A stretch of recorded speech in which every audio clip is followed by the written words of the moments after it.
주님의 이름으로 문안드립니다. 김정한 목사입니다. 한 주 동안 다시 희망을 예언하라라는 제목으로 우리 하나님의 말씀을 전하겠습니다.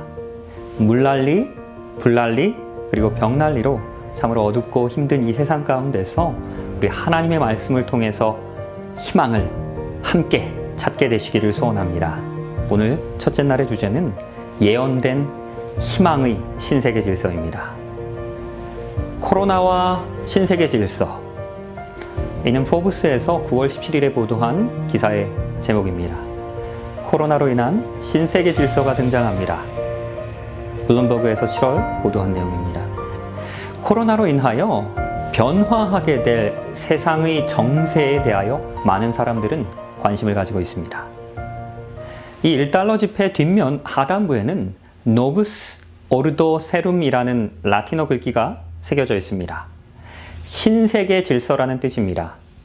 여기에서 의미하는 신세계 질서가 무엇인지에 대하여는 많은 사람들이 서로 다른 이야기를 합니다. 어떤 이들은 코로나 이후에 이전과는 전혀 다른 새로운 세계의 질서가, 신세계 질서가 구조적으로 확립되게 될 것이다 라고 주장하기도 합니다. 그리고 어떤 사람들은 세계의 단일 정부가 생겨나게 되고 많은 것들이 감시받고 통제받는 세상에서 우리가 살게 될 것이다 라고 주장합니다. 이것들을 가리켜서 신세계 질서라고 말합니다. 이 예언 세미나를 통해서 코로나 이후에 있게 될 세상의 변화들 그리고 미래, 신세계 질서에 대해서 성경을 통해서 그 답을 함께 찾아보도록 하겠습니다. 혹시 이 음악의 제목을 아십니까? 역사상 가장 위대한 교향곡으로 꼽히는 베토벤의 교향곡 제3번 영웅입니다. 이 음악은 베토벤이 생각하던 자신의 영웅을 위하여 만들었습니다. 그러나 자신이 믿고 있던 그 영웅의 실체를 알게 되었을 때 그는 이 악보의 첫 장을 찢어버렸습니다. 이 음악은 세상에 나오지 못할 뻔하였습니다. 그 악보를 찢던 그날 그 사건을 통해서 우리는 하나님의 존재에 대한 답을 얻을 수 있습니다.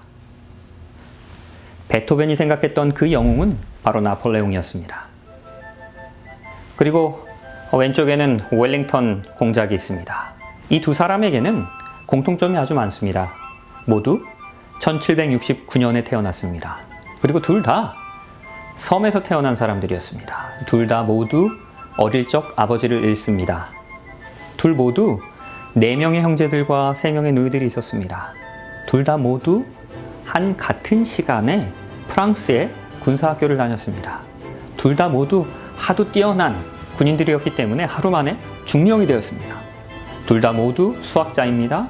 그리고 두 사람 모두 대규모 군대의 아주 위대한, 역사상 가장 위대한 사령관들이 되었습니다. 이 둘이 이끄는 영국군과 프랑스군이 1815년 6월에 워털루에서 일전을 벌이게 됩니다. 물론 여러분들이 아시는 것처럼 웰링턴 공작이 승리합니다. 그리고 나폴레옹은 패배합니다. 여러분들께 오늘 드리고 싶은 질문은 이것입니다. 왜, 무엇 때문에 나폴레옹이 패배했습니까? 역사학자들이 제시하는 많은 학설들이 있습니다. 전장의 지형이 웰링턴 공작에게 더 유리했다라고 이야기하는 사람도 있고요. 그리고 어떤 이들은 나폴레옹의 군대가 긴 전쟁의 여정으로 인하여 피곤해서 지쳐서 패배했다라고 주장하기도 합니다. 하지만 모든 객관적인 전력은 나폴레옹의 군대가 훨씬 우위에 있었습니다. 그렇다면 이 나폴레옹이 몰락한, 패배한 진짜 이유는 무엇입니까? 그리고 왜 베토벤은 그의 최고의 교향곡이었던 이 3번 교향곡을 찢어버렸습니까? 이러한 역사적인 사건들을 통해서 우리는 하나님의 존재를 확신할 수 있습니까? 오늘 우리는 그 답을 2600년 전 역사 속에 등장하는 바벨론 왕 느부갓네살의 꿈에서 찾을 수 있습니다.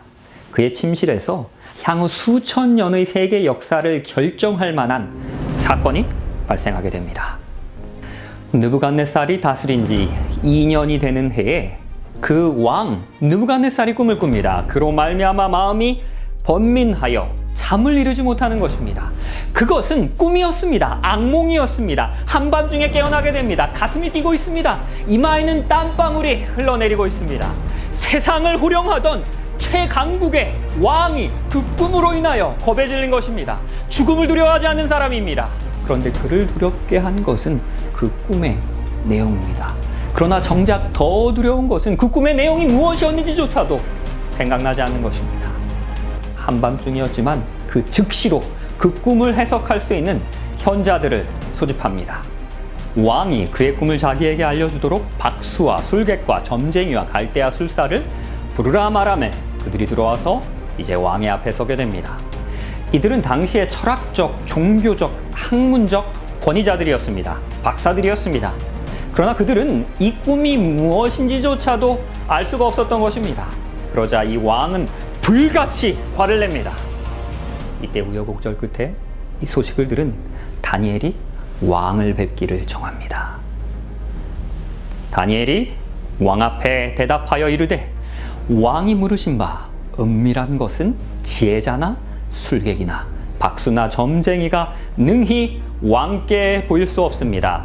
오직 은밀한 것을 나타내시는 이는 누구입니까? 하늘에 계신 하나님입니다. 여기에 오늘 저녁 여러분들께 드렸던 바로 그 질문에 대한 첫 번째 해답이 있습니다. 하늘의 하나님께서 정말로 계십니까? 다니엘은 확신을 가지고 답변합니다. 네, 그렇습니다. 하늘에 하나님이 계십니다. 그 하나님이 왕의 꿈을 알게 하실 것입니다. 이 말씀에 주목하시기 바랍니다. 여러분이 하나님의 말씀을 아직까지 한 번도 들어본 적이 없을지도 모르겠습니다. 그러나 지금 이 시간 예상치 못한 방법으로 하나님께서는 여러분에게 말씀하실 수 있기 때문입니다. 그가 느부갓네살 왕에게 후일에 될 일을, 후일입니다. 후일에 될 일을 알게 하셨나이다. 왕의 꿈은 곧 왕이 침상에서 머릿속으로 받은 환상은 이러합니다. 언제입니까? 후일입니다. 미래에 있게 될 일을, 후일에 있게 될 일을 그 왕에게 지금 보이고 계시는 것입니다. 왕이 한 큰 신상을 보았습니다. 그 신상이 왕의 앞에 섰습니다. 그리고 크고 광채가 매우 찬란합니다. 그 모양이 심히 두렵습니다. 그 우상의 머리는 순금이고 가슴과 두 팔은 은입니다. 배와 넓적 다리는 노십니다. 그 종아리는 쇠입니다. 그 발은 얼마는 쇠고 얼마는 진흙입니다. 왕이 무엇을 봅니까? 거대한 신상이었습니다. 이 신상은 느부갓네살 왕 자신이 섬기던, 자신이 예배하던 바로 그 신상이었습니다. 머리는 무엇으로 만들어집니까? 금입니다. 그리고 가슴과 팔은 은입니다. 허벅지는 동입니다. 그리고 다리는 철로 만들어졌습니다. 그리고 그 발끝은 진흙과 쇠로 섞여져서 만들어졌습니다. 그리고 중요한 것은 이것입니다. 또 왕이 보신즉 손대지 아니한 돌이 나와서 신상의 쇠와 진흙의 발을 쳐서 부서뜨립니다. 자신의 신상이 부서진 것입니다. 그때 쇠와 진흙과 놋과 은과 금이 다 부서집니다.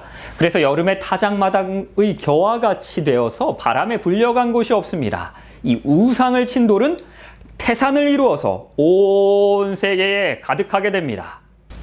흥미로운 것은 이것입니다. 자신이 섬기고 경배하던 그 신상이 그 왕에게 나타납니다. 그리고 부서졌습니다. 모두가 다 숨을 죽이며 듣고 있었습니다. 이때 왕이 감탄합니다. 다니엘아, 바로 그것이다. 바로 그것이 내 꿈이었다. 그래, 이게 무슨 뜻이냔 말이냐. 이제 다니엘이 꿈을 해석합니다. 오늘 우리는 아주 중요한 성경의 해석 원리를 배워야 합니다. 성경을 올바르게 이해하기 위해서는 성경 스스로, 성경이 성경을 해석하도록 해야 합니다. 그러나 많은 사람들이 성경의 몇 구절만을 읽고 성급하게 결론을 내립니다. 이 다니엘서 2장을 읽고는 금, 은, 동철, 점점 가치가 떨어지네. 그럼 이 느부갓네살이 결국 망한다는 소리인가요? 라고 결론을 내립니다. 당연히 이것은 올바른 성경 해석법이 아닙니다. 끝까지 읽어야 합니다. 그리고 성경이 스스로 말하게 해야 합니다. 이 다음 절에는 다니엘이 이 꿈의 의미를 우리에게 알려주고 있습니다. 그 왕은 무엇입니까? 곧 금머리입니다. 이 금머리는 느부갓네살 왕의 바벨론이었습니다. 그는 기원전 605년부터 기원전 539년까지 세계를 통치하며 호령했습니다. 바벨론은 황금 왕국이었습니다. 선지자 이사야는 바벨론을 가리켜서 황금성이라고 묘사합니다. 부유한 나라였습니다. 이 바벨론은 학문적으로도 대단한 업적들을 남겼습니다. 천문학에 관한 수많은 연구와 기록들을 남겼습니다. 수학에서도 60진법을 세계 처음으로, 역사상 처음으로 사용한 나라였습니다. 오늘날 우리는 1부터 10까지를 세는 10진법을 사용합니다. 하지만 여전히 오늘날까지도 우리는 이 바벨론의 60진법을 사용하고 있습니다. 어디에서 그렇습니까? 바로 시간 계산입니다. 1분을 60초로 그리고 1시간을 60분으로 환산하는 이 계산법은, 이 60진법은 모두 2600년 전의 고대 바벨론에서 유래된 계산법입니다. 이 바벨론 성벽의 높이는 60m에 달했습니다. 그 넓이는 마차 2대가 2차선으로 다니기에도 충분했습니다. 성문은 견고한 청동으로 만들어졌고요. 그 성 내부에는 20년 동안이나 먹을 아주 충분한 음식이 비축되어 있었습니다. 유브라데스 강은 바벨론 성을 가로질러서 흐르고 있기 때문에 전혀 그 안에서도 물에 대한 걱정이 없습니다. 그러하기에 바벨론 성이 멸망한다는 것은 그 누구도 생각할 수 없었습니다. 바벨론은 세계 역사상 가장 위대한 제국 중 하나였습니다. 그러나 여기에서도 여전히 질문은 있습니다. 이 바벨론의 영화가 영원했습니까? 오늘날에도 여전히 이 바벨론이 세상을 지배하고 있습니까? 그렇지 않습니다. 바로 이것이 느부갓네살을 괴롭히던 그 꿈의 일부였던 것입니다. 이제 성경에 예언된 신세계 질서에 따라서 다음 왕국 은나라가 등장하게 됩니다. 왕을 뒤이어 왕보다 못한 다른 나라가 일어날 것입니다. 금보다 못한 은나라가, 이 바벨론보다 열등한 나라가 바벨론을 정복한다는 것입니다. 기원전 539년에 고레스 대왕이 이끄는 페르시아의 대군이 바벨론 성을 점령하기 위하여 도착하였습니다. 그러나 너무 높은 그리고 견고한 성벽 앞에서 이들이 할 수 있는 것이 아무것도 없었습니다. 이때 고레스 왕은 바벨론을 공략할 방법을 찾아냈습니다. 바벨론 초기 역사에 기록되고 있는 전설적인 여왕 세미라미스는 뱃놀이를 무척 좋아했습니다. 그래서 그녀는 유브라데스 강 유역의 수로를 파서 물길을 돌립니다. 그리고 인공호수를 만들고 그곳에서 뱃놀이를 즐겼습니다. 그리고 이 고레스 왕은 그 수로의 위치를 찾아낸 것입니다. 그리고 힘들이지 않고 단순히 그 수로의 문을 열어서 유브라데스 강물을, 그 흐름을 돌리는 것입니다. 이제 모든 강물이 그 호수로 배수되게 됩니다. 그리고 바벨론 성 안을 향하여 흐르던 유브라데스의 수로는 물길이 말라버렸습니다. 그리고 이제는 말라버린 그 강바닥을 따라서 페르시아 군대가 성 안으로 진군합니다. 선지자 이사야는 바벨론이 멸망하기 약 150년 전에 이 고레스라는 사람이 태어나기도 전에 그의 이름을 명시하며 그 고레스가 그 성을 무너뜨릴 것이다 라고 예언합니다. 그리고 실제로 바벨론보다는 국력으로 훨씬 더 뒤떨어졌던, 열등했던 은나라 페르시아의 고레스가 황금제국인 그 바벨론을 정복합니다. 이 성경의 예언은 정확하게 이루어졌습니다. 이 고레스의 바벨론 정복을 BC 6세기에 기록한 것으로 추정하는 이 원통 실린더가 1879년 바벨론의 폐허에서 발굴되어서 현재 대영박물관에 보관되고 있습니다. 이 역사적 실린더는 다음과 같이 증언합니다. 나는 고레스, 세상의 왕, 위대한 왕, 바벨론을 정복한 왕이다. 내가 바벨론에 개성 입성했을 때 나는 기쁨과 즐거움으로 나의 당당한 거처를 왕국으로 잡았다. 이 실린더는 성경의 예언이 그대로 역사적으로 성취되었음을 우리에게 증명합니다. 이 고레스가 이끄는 메데 페르시아의 연합군은 마치 팔짱을 낀 신상처럼 두 팔이 하나로 모아지지만 한쪽 팔이 다른 쪽 팔보다 위에 있습니다. 그리고 이 팔이 내려가게 됩니다. 무슨 뜻입니까? 이 두 연합군의 힘의 균형이 처음부터 끝까지 맞지 않다는 것입니다. 지도에서 보시는 것처럼 메대가 페르시아에 비해서 훨씬 더 큰 영토를 가지고 있었습니다. 더 강력한 국력이 있었지만 후에 이 메대가 쇠락하여 페르시아에 통합됩니다. 그러나 이 페르시아의 영화도 영원할 수는 없었습니다. 이제 성경에 예언된 대로 신세계 질서에 따라 다음 왕국 동나라가 등장합니다. 셋째로 또 롯 같은 나라가 일어나서 온 세계를 다스립니다. AD 331년에 아벨라 전투에서 페르시아는 알렉산더 대왕이 이끄는 그 그리스에 의하여 정복됩니다. 이 알렉산더는 31살에 4년 만에 200만 평방마일이나 되는 거의 모든 세계를 정복합니다.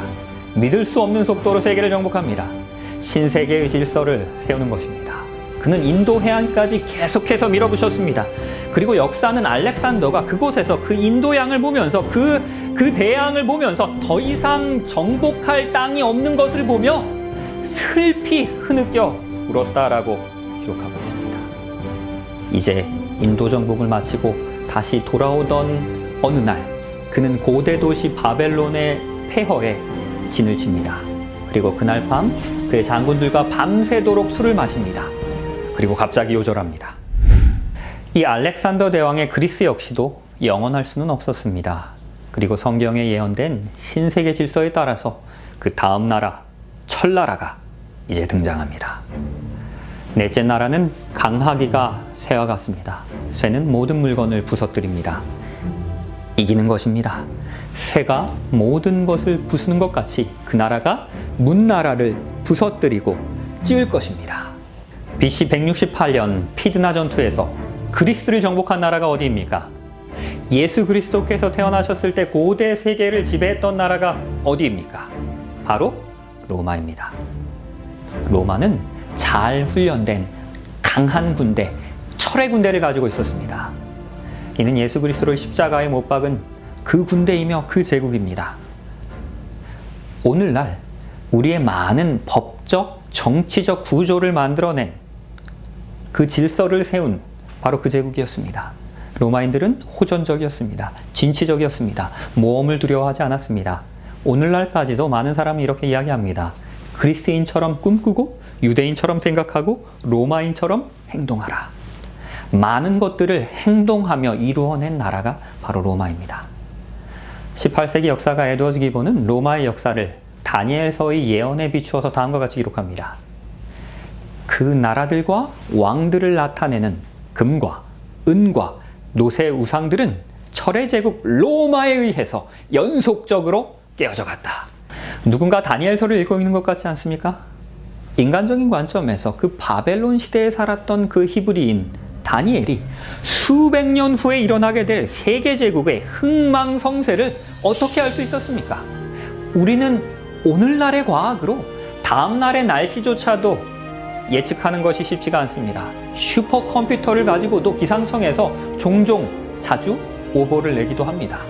그러나 바벨론, 메데페르시아, 그리스, 로마의 예언은, 이 금신상의 예언은 한치의 오차도 없이 정확하게 성취되었습니다. 하나님께서 이 세상의 역사를 주관하신다는 것입니다. 그러하기에 이 인류를 향한 하나님의 위대한 계획이 있기에 우리는 희망이 있는 것입니다. 이제는 예언된 대로 이 철나라 로마 제국의 역사가 맞춰지는 것입니다. 왕께서 그 발과 발가락이 얼마는 토기장이 진흙이요 얼마는 쇠인 것을 보셨습니다. 이제는 그 나라가 나눌 것이며 왕께서 쇠와 진흙이 섞인 것을 보셨은즉 그 나라가 쇠같이 든든함이 있을 것이나. 이 예언에서 흥미로운 사실은 이 철이 다른 금속으로 완전히 대체되는 것이 아닙니다. 섞여서 나뉘어진다는 것입니다. 이 예언의 말씀 그대로 로마는 멸망하지 않았습니다. 스스로 분열되었습니다. 스칸디나비아 반도 남부와 발트해 연안에서 출발한 게르만 민족의 이동은 인구 증가에 따른 식량난을 해소하기 위한 것이었습니다. 바로 이것이 로마 제국의 붕괴의 최초 원인이었습니다. 이것은 200년 동안 아주 서서히 이루어지게 됩니다. 그러다가 중앙아시아의 유목민족인 훈족, 흉노족이라고도 하죠. 그 흉노족이 서쪽으로 이동하면서 동쪽에 있었던 그 동게르만 민족을 위협합니다. 그러자 이들은 도나우강을 건넙니다. 그리고 로마 제국으로 이동하기 시작합니다. 민족의 대이동이 시작된 것이었습니다. AD 476년에 이 게르만 민족의 대이동으로 말미암아 로마 제국은 붕괴됩니다. 그리고 10개의 부족 국가로 분열되게 됩니다. 그 결과로 분열된 로마는 오늘날의 유럽을 구성하게 되었습니다. 그 발가락이 얼마는 세요, 얼마는 진흙인즉 그 나라가 얼마는 든든하고 얼마는 부서질 것입니다. 여기서 한 가지 질문을 드립니다. 발가락이 몇 개입니까? 10개입니다. 서기 476년에 로마 제국이 분열되었을 때 이 발가락이 10개인 것처럼 10개의 부족 국가로 분열됩니다. 후에 영국이 되는 앵글로색슨족, 그리고 독일이 되는 알레마니, 스위스가 되는 부르근디, 프랑스가 되는 프랭크, 그리고 포르투갈이 되는 수에비, 스페인이 되는 서고트, 이탈리아가 되는 롬바르드, 그리고 동코트와 헤룰리 반달, 이 세 부족은 후에 멸망하여 역사의 무대 속에서 사라지게 됩니다. 이 2600여 년 전에 이 느부갓네살 왕의 꿈이 세계 역사의 흐름을, 그리고 신세계 질서를 결정하였습니다. 누가 전쟁에서 이길지, 누가 왕자에 앉게 될지, 누가 세계를 통합하게 될지를 결정한 것입니다. 그리고 이는 분명히 그 느부갓네살에게 그 꿈을 주셨던 그 하나님께서 이 세상의 역사를 주관하고 계신다는 것입니다. 다니엘서 2장 43절입니다. 왕께서 새와 진흙이 섞인 것을 보셨은즉 그들이 다른 민족과 서로 섞일 것이나 그들이 피차에 합하지 아니함이 새와 진흙이 합하지 아니함과 같으리이다. 이제 이 서로마 제국은 분열됩니다. 그리고 다시 합하려고 서로 시도합니다. 그러나 그 누구도 다시 합할 수 없을 것입니다. 그 누구도 다시 유럽을 하나로 통일하는 신세계 질서를 세우지 못할 것입니다. 이에 대하여 유럽의 역사를 함께 살펴보도록 하시겠습니다. 혹시 이 빅토리아 여왕의 별명이 무엇인지 아십니까? 유럽의 할머니입니다. 혹시 왜 그런지 아십니까? 이 빅토리아는 혼인동맹을 통해서 유럽을 하나로 통일하려고 했기 때문입니다. 자녀들을 다른 나라의 왕실들과 혼인하게 합니다. 국가 간 혼인을 너무 많이 해서 이 빅토리아 여왕이 되었을 때 거의 모든 유럽 국가들과 혈연 관계에 있었습니다. 문자 그대로 인간의 씨를 섞어서 합하려 한 것입니다. 그러나 그럼에도 불구하고 실패합니다. 실패의 원인이 무엇입니까? 하나님께서 합하지 않을 것이라고 이미 말씀하셨기 때문입니다. 혹시 이 음악을 기억하십니까? 베토벤의 영웅입니다. 베토벤의 제자였던 리스가 전하는 바에 의하면 이 베토벤은 처음에 나폴레옹을 유럽의 자유를 가져다줄 민중들을 해방시킬 영웅으로 생각합니다. 그리고 이 곡을 작곡하였습니다. 이 교향곡의 제목을 나폴레옹의 성인 보나파르트라고 이름하였습니다. 그러나 이 나폴레옹이 스스로 왕이 되었다라는 소식을 들은 이 베토벤은 그 녀석도 결국 속물이었고, 이 나폴레옹도 역시 자신의 야심을 만족시키기 위해서 민중의 권리를 짓밟고 그 누구보다도 더 지독한 폭군이 되겠군 이라고 말했다고 합니다. 그 후에 그는 이 교향곡의 제목을 보나파르트 대신에 영웅이라는 뜻인 에로이카로 바꾸었습니다. 그 찢어진 표지의 사본이 여전히 비엔나의 박물관에 남아 있습니다. 이 베토벤의 생각은 성경의 생각과 일치했습니다. 하나님께서는 이 네 번째 나라 로마 이후로 이 세상이 통합되지 않을 것이다 라고 분명히 말씀하셨습니다. 하지만 이 나폴레옹은 자신의 야심을 만족시키기 위하여 이 세상을 통합하려고 합니다. 정복하려고 합니다. 그리고 스스로 왕이 되었습니다. 그리고 이 베토벤이 예견한 바와 같이 그는 오만의 길을, 독선의 길을, 폭군의 길을 가게 됩니다. 교황이 이 나폴레옹을 유럽의 황제로 임명하려고 왕관을 씌우려고 할 때 그 교황의 손에서부터 그 면류관을, 그 왕관을 낚아챕니다. 그리고 본인 스스로 그 왕관을 썼습니다. 이 나폴레옹은 유럽 전체를 거의 정복할 뻔했습니다. 거의 통합하는 것처럼 보였습니다. 그러나 1815년 6월 18일에 오늘날의 벨기에 근방에서 벌어졌던 그 워털루 전투에서 웰링턴 공작과 마주하게 됩니다. 그리고 이 전투에서 그는 패하게 됩니다. 그리고 유배됩니다. 죽게 되었습니다. 사실 그의 군대는 모든 면에 있어서 이 웰링턴 공작의 영국 군대를 압도하였습니다. 나폴레옹은 역사상 가장 뛰어난 천재지휘관이었습니다. 거의 모든 유럽을 통일한 것처럼 보였습니다. 그러나 실패합니다. 왜 그렇습니까? 하나님께서 합하지 않을 것이라고 말씀하셨기 때문입니다. 20세기에 제1차 세계대전에서 독일의 왕 빌헬름 카이저가 전쟁에서 이기고 또 이기고 또 이겼습니다. 이제 유럽을 거의 통일할 것처럼 보였습니다. 이때 영국은 절망에 빠집니다. 그의 동맹국인 미국에 도움을 요청합니다. 미국은 유럽의 전쟁에 관여하고 싶지가 않았습니다. 그럼에도 불구하고 동맹국의 도움 요청 때문에 고심하는 중에 있었습니다. 이 소식을 들은 독일은 당황하게 됩니다. 그리고 전략적 계획을 세웠습니다. 멕시코와 동맹을 제안합니다. 멕시코에 필요한 모든 무기와 자원을 무상으로 공급할 것이니 이 미국을 공격해서 미국에게 빼앗긴 그 멕시코의 땅 다 되찾으라는 것입니다. 그래서 미국의 발을 그 멕시코 전쟁으로 묶어두라는 것입니다. 이때 이러한 내용을 담은 멕시코에 보내는 독일의 비밀 정보를 영국군들이 가로채서 해독합니다.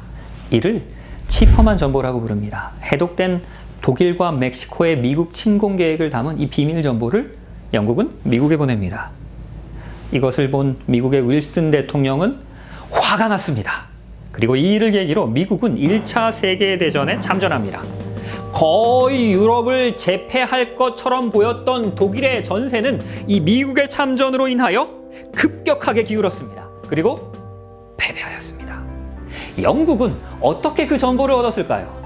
왜 독일은 이 전쟁에서 패배했습니까? 왜 미국은 참전했습니까? 1차 세계대전이 있기 약 2000년 전에 이미 하나님께서 합하지 않을 것이라 라고 말씀하셨기 때문입니다. 이때 패망한 이 카이저의 군대에 아돌프 히틀러라는 아주 젊은 군인이 있었습니다. 그는 이 패전의 수치를 통해서 참으로 많은 것을 배웁니다. 그러면서 그는 이렇게 다짐합니다. 나는 반드시 그 나폴레옹이 시작한 일을 끝내고 1000년 동안 지속될 제국을 건설할 것이다 라고 다짐하였습니다. 그리고 유럽을 제패하겠다는 그의 꿈은 이루어져 가는 것처럼 보였습니다. 1941년 3월에 있었던 그의 연설입니다. 우리는 하나님께 그 어떠한 도움도 필요하지 않습니다. 하나님이 우리를 그냥 내버려 두시는 것 외에는 어떤 것도 필요 없습니다. 하나님 없이 우리는 우리의 총으로 우리 자신의 전쟁에 맞서 싸우기를 원합니다. 우리는 하나님의 도움 없이 승리를 얻을 것입니다. 그는 이러한 일들이 하나님의 뜻을 거역하는 것임을 알고 있었던 것처럼 보입니다. 히틀러는 2차 세계대전에서 유럽을 거의 정복할 것처럼 보였지만 결국 실패합니다. 왜 그렇습니까? 히틀러는 왜 실패했습니까? 하나님께서 합하지 않을 것이라고 분명히 말씀하셨기 때문입니다. 어떤 사람들은 서로마 제국이 다시 연합될 수 있다라는 그 증거로 유럽 연합을 이야기하기도 합니다. 그러나 일부 국가는 처음부터 아예 가입하지 않았습니다. 어떤 국가는 경제적 이유로 또 정치적 이유로 가입조차도 할 수 없었던 나라들도 있습니다. 유럽 연합은 부분적 경제 동맹입니다. 그러나 그마저도 브렉시트로 영국의 탈퇴로 무너져 가고 있습니다. 유럽 연합은 결코 성공될 수 없습니다. 하나님께서 합하지 않을 것이라고 분명히 말씀하셨기 때문입니다. 이 신상을 구성하고 있는 이 네 가지 물질인 금과 은과 동과 철 중에서 가장 무거운 것이 혹시 무엇인지 아십니까? 비중으로 무게를 계산할 때 금입니다. 금이 19.3입니다. 그리고 은은 10.5입니다. 동은 8.93입니다. 철은 7.86입니다. 이 머리인 금이 다리보다 2배 이상이나 무거운 것입니다. 머리가 무거우면 어떻게 됩니까? 넘어질 수밖에 없는 것입니다. 부서질 수밖에 없는 것입니다. 이것이 세상의 역사입니다. 멸망할 수밖에 없는 세상의 역사를 이 금신상을 통해서 우리에게 보여주시는 것입니다. 바벨론의 영화도 영원할 수 없었습니다. 페르시아도 사라졌습니다. 그리스도, 로마의 영광도 모두 사라졌습니다. 이 땅에는 영원한 것이 없는 것입니다. 그러하기에 이 땅에서는 우리가 희망을 발견할 수 없는 것입니다. 그러나 이 다니엘서 2장의 끝은 돌나라로, 희망의 나라로, 영원한 나라로 예수 그리스도의 재림으로 맞춰지게 됩니다. 이 여러 왕들의 시대에 하늘의 하나님이 한 나라를 세우십니다. 이것은 영원히 망하지 않을 것입니다. 그 국권이 다른 백성에게 돌아가지도 않을 것입니다. 도리어 이 모든 나라를 쳐서 멸망시킬 것입니다. 그리고 영원히 서게 됩니다. 이 마지막 왕국이 오고 있습니다. 이 왕국은 이전과는 전혀 다른 새로운 왕국입니다. 영원한 나라입니다. 아픔이, 슬픔이, 눈물이 없는 완벽한 나라입니다. 바로 이것이 하나님께서 마지막으로 세우시는 나라입니다. 이 희망의 나라가 5번째 왕국입니다. 이 시간에는 여러분들께 제가 좀 예언을 하겠습니다. 10분 후에 여러분이 계신 곳에서 비가 내릴 것입니다. 그리고 20분 후에는 토네이도가 올 것입니다. 그리고 30분 후에는 갑자기 눈이 내릴 것입니다. 그리고 40분 후에는 불이 날 것입니다. 라고 예언하겠습니다. 다들 저 목사님 좀 이상하다라고 생각하실 수도 있을 것입니다. 채널을 이제는 좀 돌려야 되나라고 생각하실 수도 있습니다. 그런데요, 만약 실제로 10분 후에 여러분이 계신 곳에서 비가 내렸다라고 가정을 하겠습니다. 그럼 여러분들이 하시던 일을 멈추고 TV 앞으로, 그리고 컴퓨터 앞으로, 스마트폰 앞으로 조금 더 가까이 다가서서 앉으실 것입니다. 그리고 볼륨을 높이실 것입니다. 그리고요, 이제 19분이 지나고 20분이 되면 창밖을 응시하기 시작할 것입니다. 그리고 실제로 토네이도가 왔다라고 생각해 보시기 바랍니다. 그럼 여기저기 전화를 하기 시작하실 것입니다. 저분 정말 대단한 목사님이 설교하고 계시다고. 그리고 30분이 되기를 기다립니다. 그리고 30분이 될 때 정말로 밖에서 눈이 내리는지 안 내리는지 궁금해 하실 것입니다. 그리고 실제로 폭설이 내렸다라고 생각합시다. 그럼 이제 제가 무슨 말을 해도 여러분은 제 말을 절대적으로 신뢰하고 믿을 것입니다. 그리고 이제 40분이 되면 어떻게 됩니까? 불이 납니다. 무엇 해야 합니까? 피난 가야 합니다. 대피 가야 합니다. 빨리 짐 싸야 됩니다. 그리고 전화해야 됩니다. 소방서에 전화해서 우리 집에 불 날 것이니까 빨리 소방차 보내달라고 전화해야 됩니다. 바로 이것이 하나님께서 우리에게 예언을 주신 이유입니다. 하나님께서 우리에게 금나라를, 은나라를, 동나라를, 철나라의 예언을 보여주셨을 때 그 예언이 역사의 시간표에서 말씀하신 그대로 하나하나 이루어질 때 마지막 나라, 희망의 나라, 예수 그리스도께서 세우시는 5번째 나라의 예언까지도 믿으라는 것입니다. 확신을 가지라는 것입니다. 하나님께서 이 마지막 나라로 이 세상의 역사를 마치실 것입니다. 그 나라는 영원히 망하지 않는 나라입니다. 하나님께서 세우시는 신세계의 질서입니다. 그곳에서는 더 이상 눈물도, 아픔도, 고통도, 이별도, 죽음도, 코로나 바이러스도 없는 나라입니다. 그 나라가 속히 임할 것입니다. 이것이 우리의 희망입니다. 예수 그리스도께서 우리의 희망인 것입니다. 이 5번째 나라가 우리의 희망입니다. 프란츠 하젤은 2차 세계대전의 40세의 나이로 나치의 독일군에 강제로 징집되게 됩니다. 그러나 나는 의롭지 않은 전쟁에 참여하면서 이 불의한 피 흘리는 것 원하지 않는다라고 하며 병역을 거부합니다. 그리고 바로 군사재판에 회부됩니다. 종전 후 사형이 그에게 구형되었습니다. 부대에 강제로 착출되어 죽도록 일을 시키다가 전쟁이 끝나면 사형시키겠다는 것입니다. 그가 배속된 부대의 지휘관이 그에게 이렇게 이야기합니다. 내가 싸우지 않는다면 적군이 너에게 어떻게 하는지를 내가 직접 보여주겠다라고 하면서 삽 하나를 쥐어줍니다. 그리고 600선봉 중대의 최선봉에 서게 합니다. 그리고 다리를 건설하고 참호를 구축하게 합니다. 이제 공병부대의 일원으로서 다른 어떤 군인들보다도 앞장서 가서 다리를 놓고 있었습니다. 그때 적진으로부터 소나기처럼 무수한 총탄이 쏟아지기 시작합니다. 그런데 신기한 것은, 기적이 일어난 것은 그 총알이 자꾸 하재를 피해가는 것입니다. 그의 동료 병사들도 분명히 총알이 하재를 피해가는 것을 목격합니다. 그리고 그 부대에서는 소문이 돌았습니다. 하나님께서 이 하재를 보호하신다는 것입니다. 죽기 싫으면 이 하젤의 주변으로 모이라는 것입니다. 그 총알이 피해갈 것이다라고.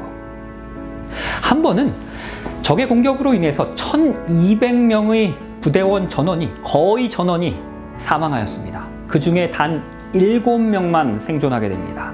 그 중에서 2명만이 전혀 다치지 않았는데, 바로 그 중에 한 명이 사판자로 들고 가장 선봉에 서 있었던 바로 그 하젤이었습니다. 하나님의 말씀을 따라 생애할 때에 총알도 피해갑니다.